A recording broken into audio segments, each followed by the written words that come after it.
Hi, everybody, and welcome to week 6.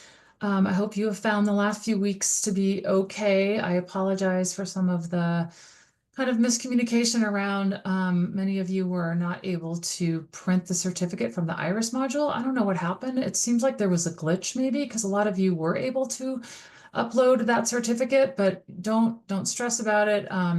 You can just provide a screenshot like many of you did when you messaged me within Canvas, and I apologize, it took me a little while to get back to some of you. I was actually out for a few days last week, but I just want to make sure that everyone feels okay about that, and please reach out to me again if you have any questions. Also, I believe on week 2, there was a mistake on one of the quiz questions. So I've kind of overrode that and made sure that if you had the correct answers, you were given credit for that. So I want to make sure that you feel good about that too. So this week's topic is really around what we call the predictors of post-school success. And when I did my intro, I think on week 1, I touched upon the predictors and how important they are and how there's been a lot of research around, what we know works for students with disabilities in helping them have better outcomes. And so I apologize that the article I had you read, I know was very researchy. And I mean, I know that I have a hard time wrapping my head around these very researchy articles. I mean, you're not held accountable for, the way that the research was done necessarily. I think the big takeaway from that was just that, there has been a lot of research done on what kinds of activities and instruction and opportunities and skills and programs really help students with disabilities have better success after they leave high school. So, that is the big takeaway. And I'm going to kind of go into a little more depth today about the predictors. So if you found the article confusing, don't worry about it. We'll go over it in a minute. And then we're also going to talk about, how do we make sure that we start thinking about transition early?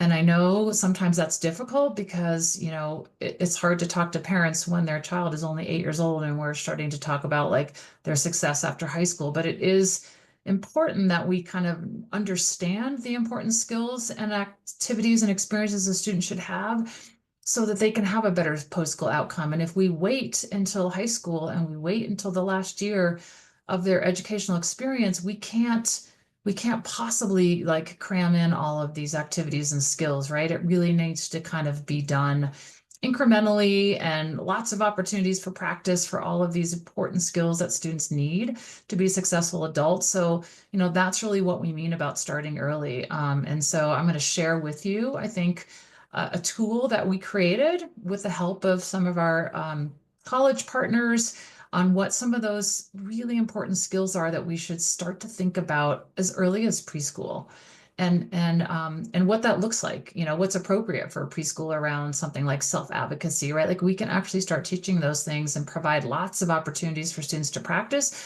throughout their school career. So those of you that are in elementary, pay attention this week because this really, I feel like, is where you guys come in as teachers of students when they're younger and working together with those families to really kind of help encourage and promote, I think, a lot of these skills. And recognizing that the earlier we start, the better off the student is in many ways, and the family too. So with that, I'm going to share my presentation for this week, and we'll go through it together. It shouldn't be too long. I know the last few weeks were kind of long, so I was trying to be cognizant of making this week not super long for you all because I know you have a bunch to read and many other things on your plate. All right, so again, this week we're really focusing on what those predictors are and some other tools around how do we start this idea of transition early, teaching skills, having the IEP team be really aware of those important skills that need to be taught beyond academics. Of course, academics are super important, but then there are all these other things that oftentimes get missed because we are so focused just on academics. So I just want to be clear what our learning intentions are for this week. And hopefully after all the resources that you've read and looked at and today's or this week's lecture, You will, after this, be able to articulate what the predictors of post-school success are for students with disabilities and be able to tell someone that you work with what they are, just in your own words, not in fancy research words, but just to be able to have a conversation with any educator, any family, any parents, any team members, folks you work with, the importance of what these predictors are. And then the second learning intention is that hopefully you will be able to recognize where in your teaching you can embed these predictors. So now that you have a good handle on them and you know what they are, how do we now assure that students have access to these, right? And I think you as an educator have the power to take some of these predictors and actually intentionally embed those in your instruction. I also think it might include, collaboration with school staff and maybe even at a district level. Maybe it's collaboration with outside providers that are going to be providing some of these services. So kind of, I want you to understand like where you fit into this and how you can, I think, maximize the student's ability to access what we know works, right? These predictors. And then third, to be able to assess whether the students that you work with have access to these. So what I mean by that is when we talk about the predictors, sometimes there are inherent barriers. So we hear a lot, students with really complex needs, they don't meet with school counselors. They don't go to college, visits. They don't go to college fairs. They may not have opportunities for employment, those kinds of things. So I think I'd like you to think about the predictors and then say to yourself, gosh, does my population of students that I work with have any barriers accessing these? Like another example is CTE. A lot of times our students with complex needs, kind of like they might go to foods class, but they don't get to go to some of these other CTE classes. And, I want you to sort of ask the question, like, why? And maybe we need to modify the curriculum. Maybe we need to provide more support. But if we know that, for example, career tech ed, CTE, is a predictor of post-school success, then we have to kind of break down some of those barriers as to why our students are not able to access those programs. And that takes conversations, right? With sometimes hard conversations with your admin, CTE staff and directors, other educators. So I just want you to think about that too. So we'll talk a little more as we get into depth. Okay, so what do we really need to know? What are the big takeaways with this predictors? And you're hearing this a lot. So essentially, there's been years and years of research, and it constantly gets updated. So they started this, I want to say, in the early 2000s. Looking at what evidence do we have of what works to help our students with disabilities have better post-school success, right? So, essentially we want them to be independent as possible. So we have independent living as an outcome. We want them to be employed. So we look at employment as an outcome after high school, and then further education and training. We want our students to be lifelong learners, just like everyone else, should be a lifelong learner. So those are kind of the three biggies, right? And we know from all this research that constantly gets updated that there are things called predictors. And those predictors, they're not a direct cause and effect. Like if we put the student in CTE, they will absolutely 100%, guaranteed will have a job, right? They're not predictors, but they're strong correlations. So we know if we use these predictors and make sure students have these skills and activities and opportunities, they are much more likely to be successful after. So again, it's not that cause and effect, it's more of a correlation, but it's highly likely because it's been proven by research, evidence-based practices and research-based practices. And then we have something called promising practices, and that was all discussed in the article. Evidence-based practices being the strongest. And the second one then is research-based. And then the one that's a little bit, weaker in terms of assuring that correlation is the promising practices. So we know that, those that show that are promising means that, they have some value certainly, but they're not kind of held to the level and the rigor of the evidence-based practices and the research-based practices. But so essentially those predictors again are we know that if we can provide those that students are going to have better outcomes. And we want to make sure that they have access to those, throughout their career, but certainly during those transition years. So, starting at 14 and beyond.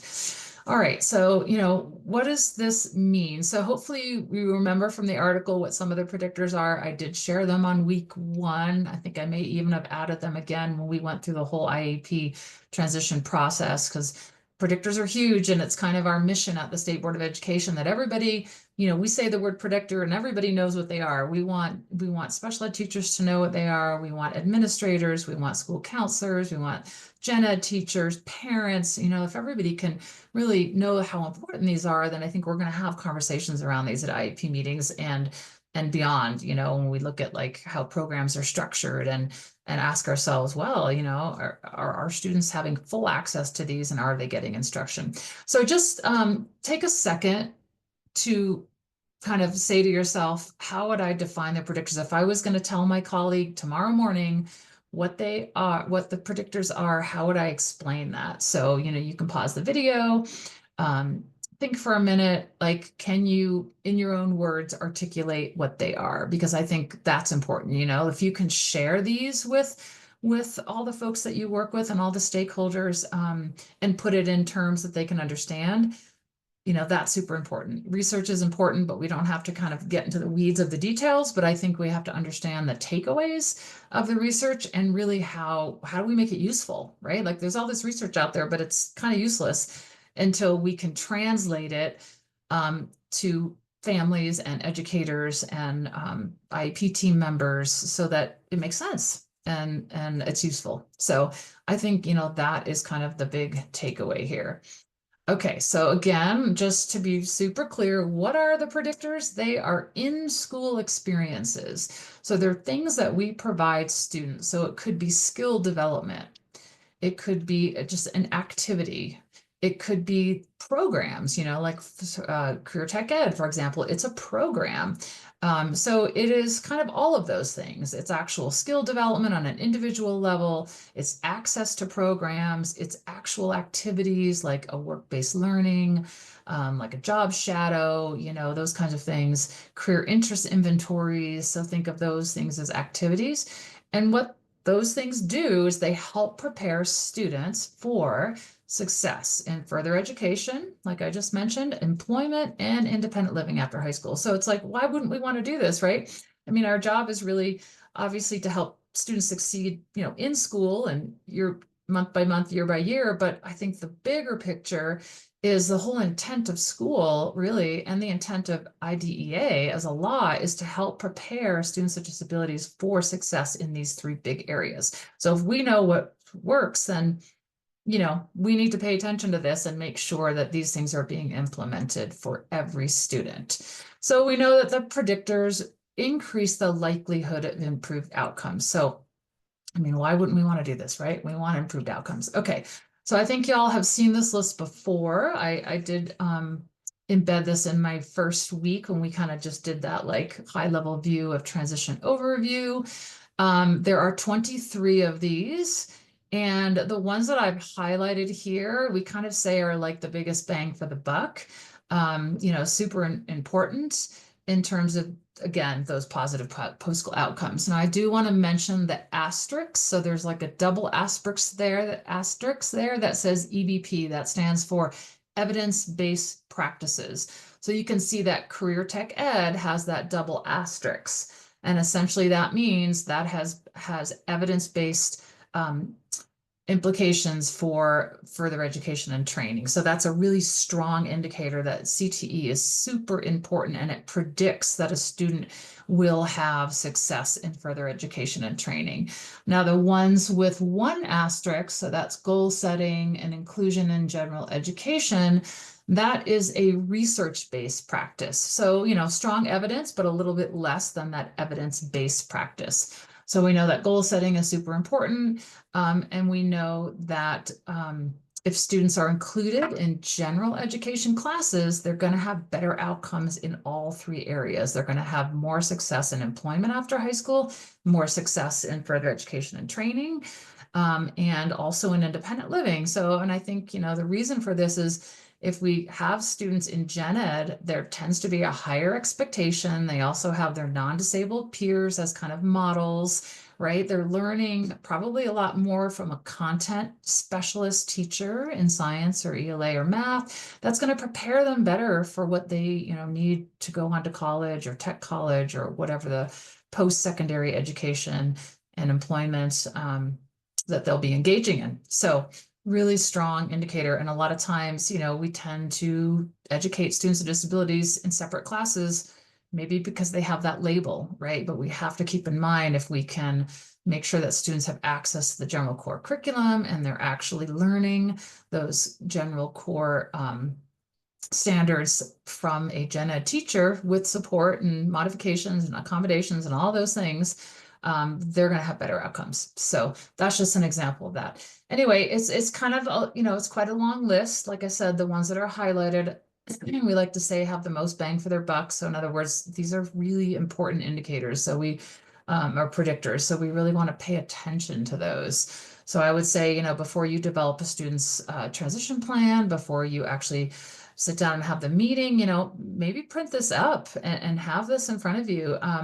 What I will add to the course is kind of a nice chart where all of these are listed on the left column, and then it will indicate whether they have evidence-based practice, research-based practice, or promising practices in those 3 outcome areas. So that's like a really nice one-page document to share out with your team. So I'll make sure that's on the Canvas course. It's also on the Padlet. I'll show you where that is in a minute.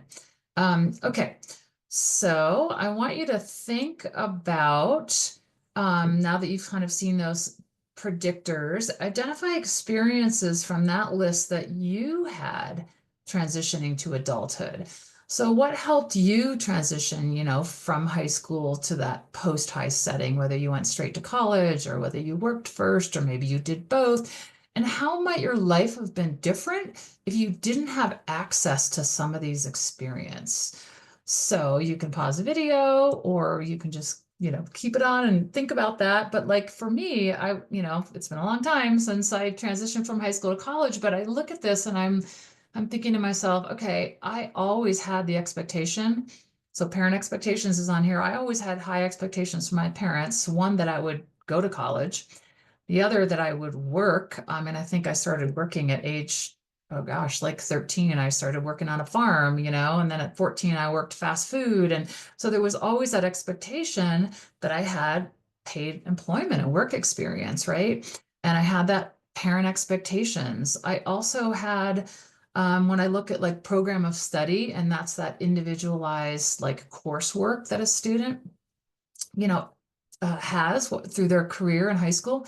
I was able to take college classes my senior year. I was also able to make the decision to graduate a half year early. So I had some autonomy and some decision making. Like I went to my counselor and said, I want to graduate early so I can do some other things. I wanted to work and I wanted to travel before going to college. So I look at this list and I think, community experiences.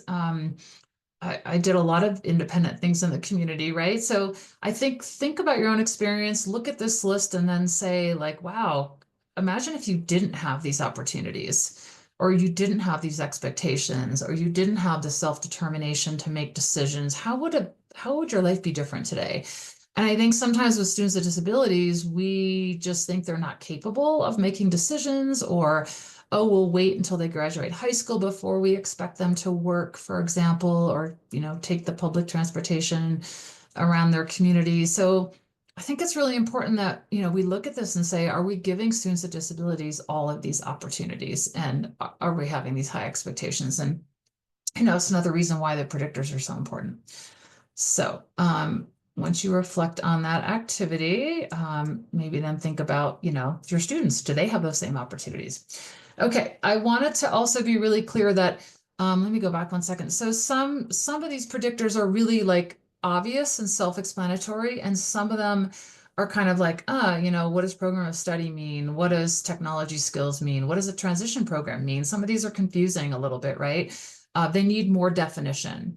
So I'm going to provide you with not all 23 definitions because that would take a while, because all those 23 definitions are in that PISA, the predictor self-assessment tool that I also uploaded on Canvas. And I'm going to kind of show you a screenshot of that in a minute, but I am going to go over some of them. So let's take the first two, those really important ones that are evidenced and research based. CTE, Career Tech Ed. Most of the time this comes into play in high school where students have all kinds of opportunities to take CTE classes and pathways. But CTE actually starts in elementary school. It starts with career awareness. Sometimes there's STEM fairs. Sometimes there's guest speakers that come in. So CTE is actually happening at the elementary level. So if you're not aware of that, and there are things like, STEM activities going on, or career day or reality town that happens a lot in the middle school, make sure that your students are not excluded from that. So to be clear, Career Tech Ed is a sequence of courses that prepares students for a specific job or career at various levels, from trade or craft positions to technical, business, or professional careers. And I can't remember exactly how many pathways there are, but I want to say there's like 16 pathways for Career Tech Ed. Not every school has every pathway. If you're in a large district, then oftentimes students will have access to every single pathway. But students can earn, certificates and credentials and things that are recognized in the industry. So these things are directly related to their success in getting into a job, for example, like let's say it's welding, or they want to get into the medical field. They might be able to be a phlebotomist, where they draw blood, or maybe they're a CNA and right out of high school, they can be a nurse's aide. So these are actual credentials they can get during high school, and then oftentimes translate that straight into a college setting, like a tech school. Super important, right? And so we really have to look at like, why are our students with disabilities maybe not accessing some of those, or not encouraged to participate in CTE pathways, for sure. So take a look at that. And then goal setting. So what are we talking about that?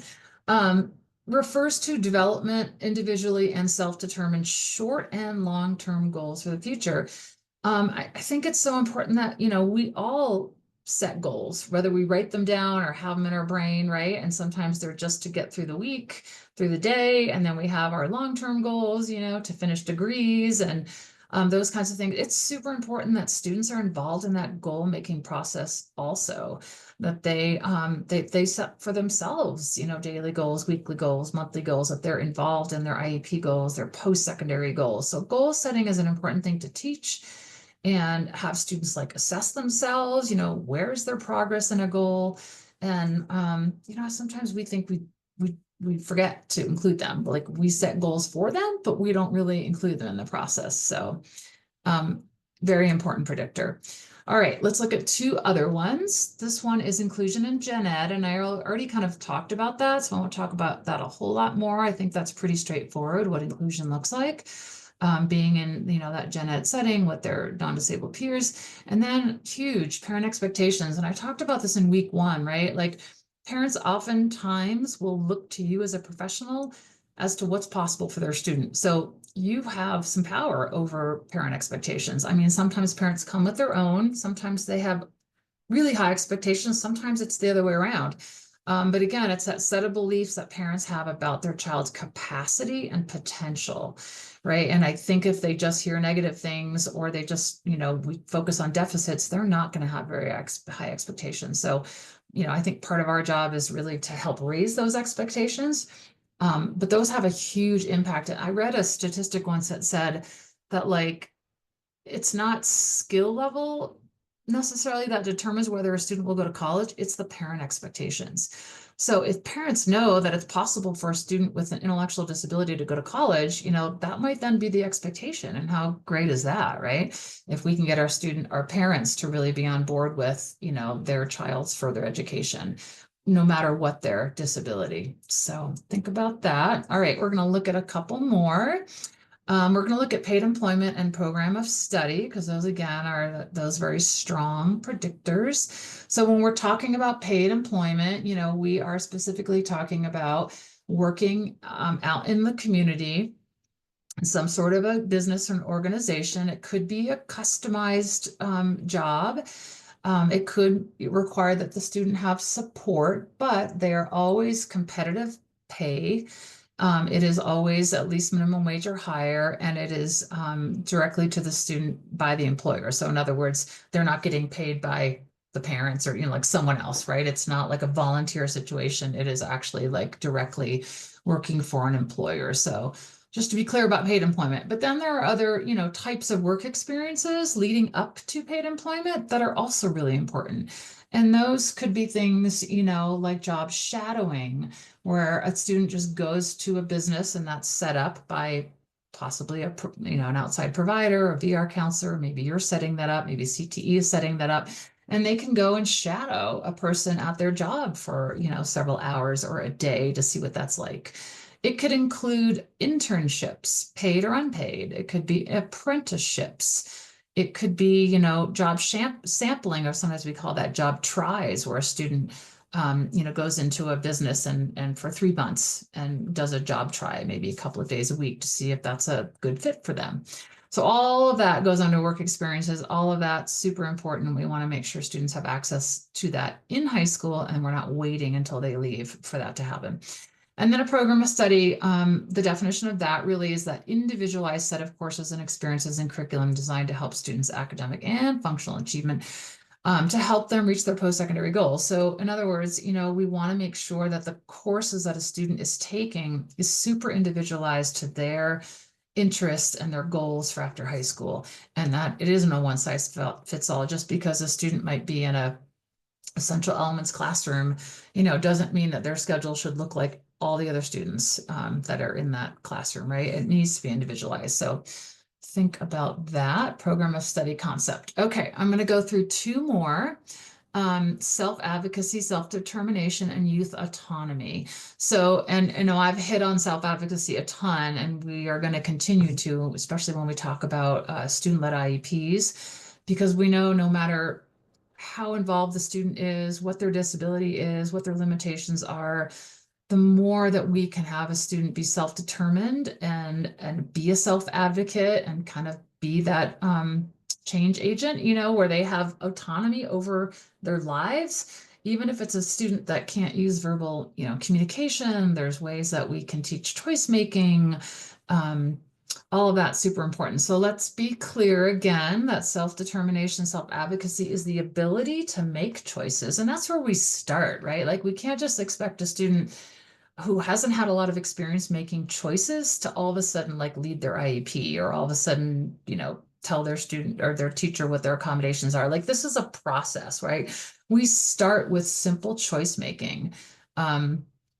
Whether that be with a switch, if the student doesn't learn or doesn't use verbal language, they can choose what they're eating for lunch or what they're wearing, who they sit next to, what activity they work on. Like I think anytime we can embed choice with a student at school, leisure, all aspects of life, really important. Solving problems, if we always come in and swoop and solve problems for our students, they're not going to have those skills and resilience to kind of problem solve themselves. So I know it's hard, but like not swooping in to come and save the student, like letting them struggle a little bit, right? Like that's how we've all learned the best, is by struggling, small failures, figuring things out. And there's so much to be gained for that. Setting goals. So again, that kind of, we talked about the importance of goal setting with students. So think about that as you work with students. Are they involved in goal setting at any level, really? And then, evaluating options. Like, do they know what they can do after high school? Have they been exposed so that they can make those choices? And can they have that ability to kind of evaluate, like, okay, this option makes sense for me, this one doesn't. And then taking initiative to reach one's goals, right? We can't do these things for students. So if they are involved in the goal setting and the choice making, are they initiating and taking steps towards reaching those goals? And then accepting the consequences of one's action. Like this is huge. I think so often we don't allow our students with disabilities to actually feel or experience consequences. Like I'll give you an example. I had a student in my post-high program, and he was responsible for making his own lunch. His mom had high expectations. He had to make his lunch, whether he did it the night before or early that morning before school. but he had to do it and he also had to pack it. And there were days where he came to school and he'd forgotten his lunch, and instead of calling mom to like bail him out, or instead of us buying him lunch, like he'd go without lunch. I mean, we were done with school at 2 o'clock, so he wasn't going to starve, but like that was a natural consequence, right? And then the rest of the week, he wasn't forgetting his lunch. So, sometimes like that might be a little painful to watch, but I think it's so important that's how we've all learned best. I think mostly is by natural consequences, and oftentimes we don't allow those to actually happen with our students. So think about that. And then youth autonomy and decision making, that is really about youth acting within their capacity on their own interests, preferences, abilities without undue influence. So essentially, sometimes, in transition, we'll have like a student do a career assessment or some sort of a assessment, and we'll have the parents do it.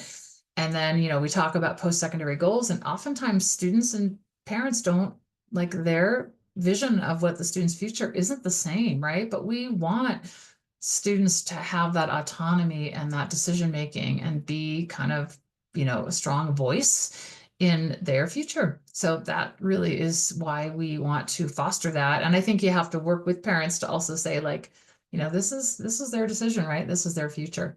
Obviously, with guidance from parents, we don't want to like set parents, we don't want to set them against us necessarily, but it's important that, their voice isn't just like covered up by everyone else's, including parents. Okay, so like I said, I'm not going to go through every single predictor, but if you want definitions to the other ones that I didn't cover, they are all in that document called the PISA. And I'm going to show you a screenshot of that, what that looks like, so that you can go in and see what the rest of those predictor definitions are. All right, so now what? Okay, so we know that there's this research out there. So how can you support your students with disabilities to improve their post-school outcomes using the predictors in your own setting? So I'm just here are some suggestions, and this is not an end-all be-all list at all. But I think the big question is, okay, now we know how important all of these things are. How do we make sure students get these, right? Get the predictors. Here are some suggestions. Okay, so we can definitely like add these as IEP goals. So if we recognize that a student has like, zero choice making skills or doesn't know how to goal set, doesn't know how to advocate, we could develop an IEP goal around that, right? That they set weekly goals, that they set monthly goals, that they're involved in post-secondary goals, those kinds of things. So we can definitely take some of these predictors and create annual IEP goals for students, certainly. We can also really think about how these predictors could fit into the transition services. So if you remember back a couple of weeks ago when I went really in depth on each component of the transition plan, and I said that the transition services section is kind of like the meat and potatoes. It's like that stuff, that great, rich experiences, activities, instruction that we are giving to the student to help them reach their post-secondary goals, right? So again, the service could be instruction in how you set goals. It could be instruction on how to advocate for themselves, instruction on how to run their own IEPs, instruction on how, you break down problem solving. It could be, gosh, it could be that the student explore and meet with their counselor about CTE classes. It could be that the student, actually goes and does a job shadow, right? So like that's taking the predictors and now individualizing them for what that student needs and putting it in the transition services section of their transition plan. That's where I think the predictors fit best, is in this transition services section. But also courses of study, right? So after the transition services section, you remember there was that courses of study section in the transition plan where we have to write down a multi-year course of study. So in other words, how are we going to map out that student's high school career in terms of coursework, right? So if they're really interested in welding, we better make sure that they have a series of welding courses, on their courses of study. So again, I think paying attention to those predictors again, around like career awareness. Do they need, some courses around that, those CTE courses, gen ed, we know that that's a predictor. So is the student in enough general education courses to help them, get the content they need that's going to help them if they want to go on to college again or a job. So this is where the predictors, again, I think fit into courses of study too. And then program structures. And what I mean by that is kind of back to like, are our students actually being included in these things? Because sometimes I've been to schools before where they had a big CTE orientation day and all the eighth graders got to go on the bus to go to a high school or a CTE center and explore all the cool things they can do. But the kids that were in the separate class down the hall didn't get included, right? So that's a programmatic problem or issue. That is something around the district level, or the admin in that building is just thinking, oh, those kids in the special class, they don't need to go see CTE, but yeah, they do. I mean, I would argue that why not, right? Like, why are they being excluded? So think about potentially some of those things that are happening in schools that, like they've never included those kids because they're too significant or whatever. So think about that as a program structure. And sometimes those are inherent barriers to us giving students access to those predictors. But your admin might not know that CTE is like a huge evidence-based predictor of post-school success. So then why wouldn't we have all students go to those, including our students with more complex needs? So that's what I mean by program structures. And then also making sure that students with disabilities have access to school, college, and career activities. So sometimes, like I mentioned, college fairs, job fairs, um, doing things with school counseling. Like school counseling will come into English classes a lot of times in high school, and they'll have students take those career interest inventories or the youth science I've talked about. If our students with disabilities are not in those regular English classes, then how are they getting access to all of these great college and career readiness activities? So, being kind of mindful of that too. Because again, remember, I always say like transition is not a solo event. You're not expected to do all of this. Look at what's happening in the school and, advocate for your students to make sure they have access to these things. I know that's hard to do sometimes, to go to your admin and kind of, be the squeaky wheel a little bit to say like, hey, how come you're not including these students? But I think part of our job as educators is to also be advocates and a voice for them if they don't have that voice themselves. Okay, and then last but definitely not least, I think it's really important that people know what the predictors are. So again, if you can explain it in simple terms, share it. Share it with everyone on the IEP team. Say, as we're developing this IEP, we need to look at this research-based and evidence-based predictors, and how are we going to, embed these in the students' programming. And families, I think it's super important that families know about this too, because there's things that they could be doing at home and outside, and I think they're then going to be really supportive if they know that the list of predictors, is strongly correlated with success, and what parent wouldn't want success for their student. But I don't think they know this. This isn't like commonly known. So again, you have this knowledge now, and I would really encourage that you share it out. Okay, so again, another Padlet. You guys, hopefully you're not sick of Padlets, but we put another one together specifically around the predictors, right? So if you go to this Padlet, what you're going to see is that one-page list of those 23 predictors, and where they have evidence-based, research-based, and promising practices. There's other information on this Padlet as well. There's also what is called the PISA, which is a tool that we would really like schools to use to evaluate the level of implementation of all these predictors. So I'm going to go into that in a minute. But on the Padlet, you'll find the actual PISA assessment. I'm not saying you have to use it, but it would be, really cool if you take a look at it. And maybe you're in a position where you're part of a team and you say, hey, I've got this really great assessment where we can look at our level of implementation of these evidence-based practices, things that we know work, right? But are we actually doing them at our school? So that's the intent of the tool. And I'm going to show you that in just a minute. We'll talk about the PISA, but that's what's found on this Padlet. So it could be useful to you. All right, so what is the PISA?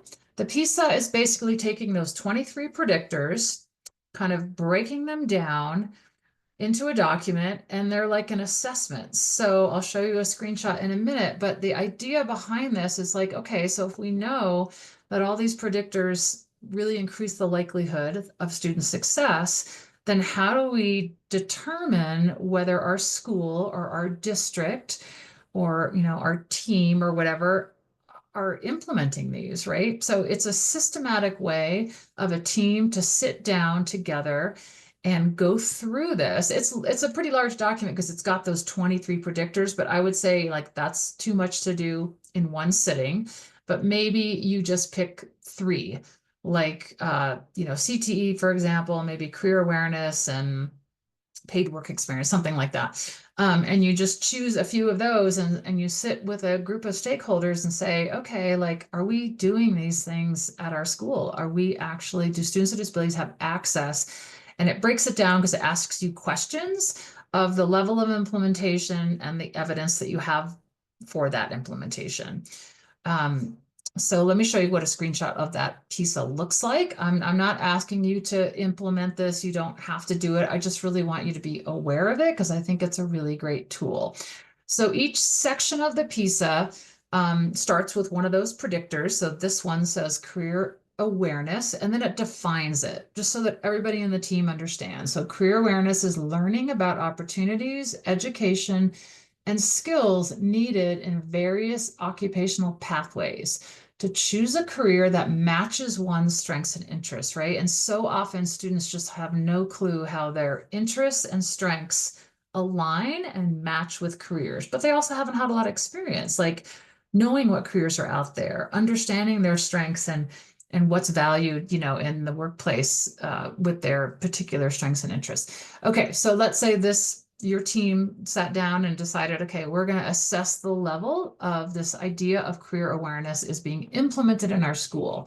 So I'm not going to read all of these, but like the first question that you would pose to the team is number one, provides school-wide comprehensive and systematic opportunities to learn about various careers via job shadowing, internships, guest speakers, industry tours, career tech ed classes, or career fairs. So the question here is, are all students with disabilities getting these school-wide competencies? Like I just kind of shared that experience with you when I went to a school district where the students in the special class didn't get to go to these things. They didn't get to go to the career tech ed exploration day, right? So this is an opportunity for the school to say, oh gosh, like maybe all gen ed students are doing this, but maybe not all special ed students are doing that. So they would like assess themselves on a scale of 1 to 4. And I'm not going to go into the big scale, but the scale is on this tool so that, you would be able to rate yourselves like, yes, we do this 100% with all our students. No, only 75% of our students with disabilities are getting access to this, maybe only 50%, maybe only 25%. And that's something that the team would determine and put down on here. I'll do one more question. So let's see, are we identifying skills and qualifications required for occupations aligned with core content areas? So is there kind of a mapping going on between the core content areas that are taught in school and those identified skills and qualifications required? So, that might warrant sitting down with CTE teachers to say like, are all of these skills and qualifications being kind of embedded in CT classes, for example? So essentially, I think this is a really great tool to kind of bring awareness to this school, and hopefully you'd have an administrator on that team and a CTE and a school counselor. And I think it opens up their eyes to like, oh, we're doing these things, but not all students with disabilities have access. So or we're not intentionally, making sure that students with disabilities are getting this instruction and opportunities. So that's what the PISA is. It's that predictor self-assessment tool, can be really helpful. But again, if you feel like you can't, do this at a team level, or you don't have the ability to pull people together to do this, you as an educator yourself, I think have a lot of influence as to how you can take those predictors and do all that you can, now that you know what they are, in making sure that students have access to as much of that as possible, right? and then advocate for them. Okay, so let's talk a little bit about how do we start transition planning early and what that kind of means. All right, so I think, especially you guys that are in earlier years, elementary, middle school, maybe, being aware of the predictors, just knowing what they are and saying like, how do we start these as early as preschool? And I'm going to show you in a minute a tool we developed that might help make more sense. So in other words, we're not going to send an elementary school student necessarily on a job try, right? Like that wouldn't really be appropriate, but we do want to expose them to different careers. We probably aren't going to have a first grader run their IEP, but we can start to teach them skills around self-advocacy. So that's what I mean about like starting these skills early, but in an age appropriate way. So we put together at USBE a tool called the Transition Skills Mapping Tool. And essentially what we did is we kind of took these big areas of competency that we knew were so important. Again, not academic necessarily, but all those other skills that we want students to have. And then how do we map those out starting pre-K all the way to, senior year and beyond? I'm going to show you what that looks like in a minute.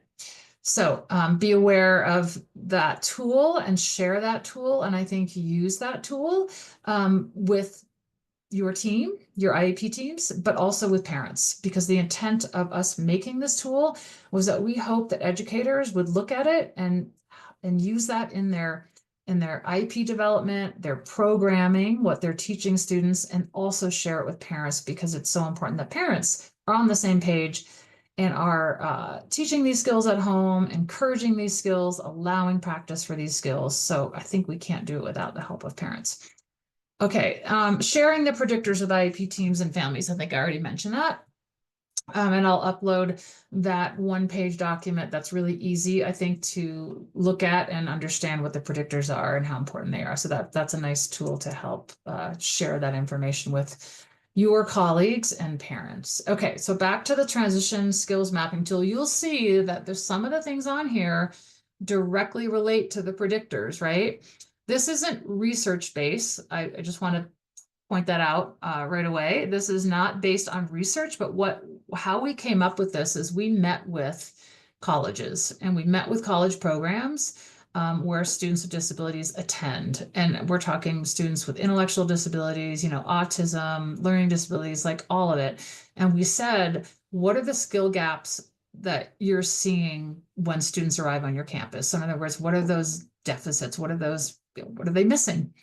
And with the help of our higher ed partners, we came up with these 10, and we used to call them like our big 10 rocks. Like these are the big areas that they were like, gosh, we really wish our students had more experience in instruction and skills around these. So you'll see that some of them definitely cross over and match with the predictors, but some of them don't. So we've got self-advocacy, social interactions, time management and organization, problem solving, emotional regulation, adult living skills. That's a huge one, right? That covers a lot of stuff. Safety and wellness, community navigation, career development, and technology skills. So I think there's probably like 5 or 6 of these that are also on the predictors, but some, not quite. But what we did is we took these big 10 areas of competency that are so important for post-school success, and we put them into a tool called the Transition Skills Mapping Tool. And then what we did is we were like, okay, so if we expect the student in their senior year to have this skill level, how do we map backwards all the way down to pre-K and then kindergarten through 5th grade and then 6th through 8th grade? Because we know we can't teach all this in a year, right? We have to start early. So I'm just going to provide a couple of examples. This tool is loaded on the Canvas and it's also on the Padlet. I'll show you where that is. But let's take the area of self-advocacy. Okay, so in 12th grade, if we want the student to be able to advocate for their own needs, incorporating their own strengths, making decisions, discussing their disability, communicating their accommodations, and leading their own IEP, like that's the ultimate, that's the ideal. That's what we would love to see students do by their high school years, right? But in order to do that, we have to, in 6th and 8th grade, start teaching them to, ask for help when it's needed, to decline help when they don't need it, to describe their strengths, to explain their disability, describe their interests, and at least actively participate in their IEP. So let's go back even further. And now what does that look like for possibly a kindergartner through a fifth grader? That could look like making choices about all kinds of things, right? Knowing their name and their address and their phone number, communicating their wants and their needs appropriately, and having an awareness of their disability. Even, in those early elementary years, I think it's totally appropriate that students know that they have autism, for example, or some other disability, and be able to ask for help. All right, let's backwards map that even further. Now we're talking about pre-K to kindergarten. What does self-advocacy potentially look like? Could be as simple as pointing or showing communicating, pointing to something, requesting, verbally saying no to things, right? Like if a student is touching them or something that they don't want, that they advocate and say, no, don't do that.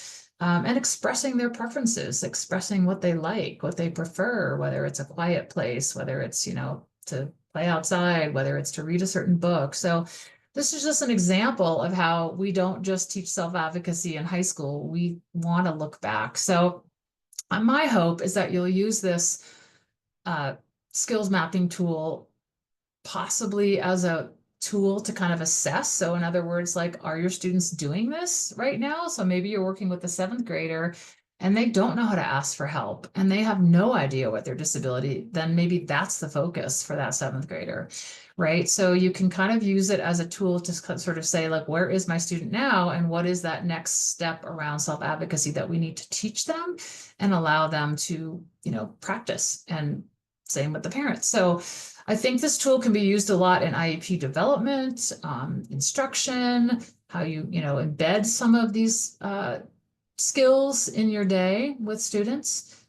So take a look at that. Again, it lives on this Padlet, but I also independently or individually uploaded that to the Canvas course as well. But if you go to the Padlet, this green section right here is where that tool lives. And it has all 10 of those competencies, and it starts at pre-K and goes all the way to 12th grade and beyond. So that's where it is, and it's also on the course. All right. So now I think that, the big thing is, how do you see, we talked about how can you embed those predictors in your practice? But now, how do you see this tool working? Like, would you share it with parents? Would you share it with a general ed teacher to say, hey, we're really working on these particular skills with this student. Can you kind of help encourage and embed those in your day? Can you embed them in your own instruction with students? So think about how you would use this in your work. Here are a couple of suggestions I have. But again, you could use it. It's not really designed as an assessment, but I definitely think you can reference it as an assessment, because you could, ask yourself, does this student do these things, right? In this particular grade they're in. So you could reference it as a guide to what maybe the expectations should be for the student, and are they there yet? So you can kind of use it as a loose assessment. And then you can help it, you can use it to help you develop your instruction, right? So whether you're like, oh gosh, I don't really teach this, or I don't really allow opportunities for my students to practice these skills, I should do that, right? So use it that way. You can also use it in actually developing IEP goals around this area. So maybe, the goal is that the student does describe what their disability is to you or another adult, or however you want to set that up. And then also that they talk about, what their accommodations are in a particular class. It could be as simple as that, but you could use it for actual IEP goal development. Again, I think it's really important to share it with parents, encourage them to foster these skills at home and also in the community, right? So like street crossing is a perfect example. I would have students come to my post-high program and I would ask the parent, can your student safely cross the street? And they would be like, I don't know, because I always hold their hand and I always press the button and I always walk with them, right? It's like they didn't have an idea because they didn't realize that oh, I should probably be teaching this and allowing them to, to do this independently. So again, I think if parents know what some of these super important skills are, and then they can start to, teach them, encourage them, allow for opportunities, go on walks, watch your student, cross the street safely, right? These are huge barriers that if we don't allow students to learn these things and practice them, then oftentimes they're stuck at home unless somebody's taking them out. So that's the importance of that. And then again, I would say you pull this document out at IEP meetings too. Make everybody aware of these important skills and how the whole team can help foster these and embed them in their instruction. Gen ed teachers, counselors, VR count, like whoever is working with the student. So that's how I foresee using that tool. Um, yeah, that's it for this week. Please reach out if you have any questions. I'll be much better about reading my messages. I wasn't getting my notifications when you guys were kind of emailing me through the Canvas platform for some reason. I'm going to figure that out, but I'll be more aware and look at that and get back to you more promptly than I had before. So again, I'm going to hold my office hours, 4:30 to 5 on Monday afternoon. Probably not on the holiday, which is the 17th, but I will do all the other Mondays. Of course, if you ever want to meet with me, outside of that time, all you got to do is reach out. I'm definitely available many other times. So whatever works for you, if you want to chat, I would love that. Otherwise, I hope you all have a great week and I will see you the following week. Thank you.